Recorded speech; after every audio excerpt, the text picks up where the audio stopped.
क्या हो रहा है ये? बात सुनो, मस्जिद है ये, कोई मजार नहीं है। देखिए सीढ़ी रखी हुई है तो सीढ़ी को ही चुम चुम कर जा रहा है। அஸ்ஸலாமு அலைக்கும் வரஹ்மத்துல்லாஹி வரகாத்து. உங்கள் இலியாஸ். அன்பு சகோதரர்களே, இவர்களை பார்த்தீங்களா?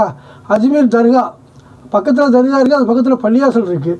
அந்த தர்காவுக்கு போன பழக்கத்தில் அதே இஸ்லாத்தில் போகக்கூடாது. அது இங்கே ஒரு பள்ளியாசல் வந்து தொழுகாமல் அந்த மஹராப் தொழுகக்கூடிய இடத்த வந்து தொட்டு முத்தம் கொஞ்சி அவங்க போகிறாங்க.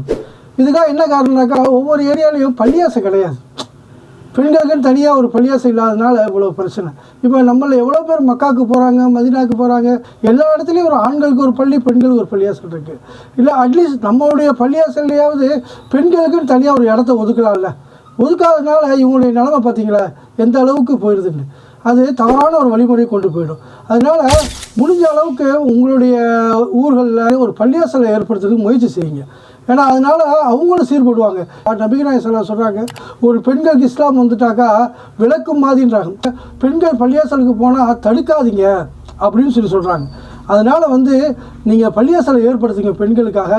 இல்லை அட்லீஸ்ட் பெண்களுக்காக பள்ளியாசலில் ஜும்மாவில் ஒரு தனி இடமாவது ஒதுக்குங்க.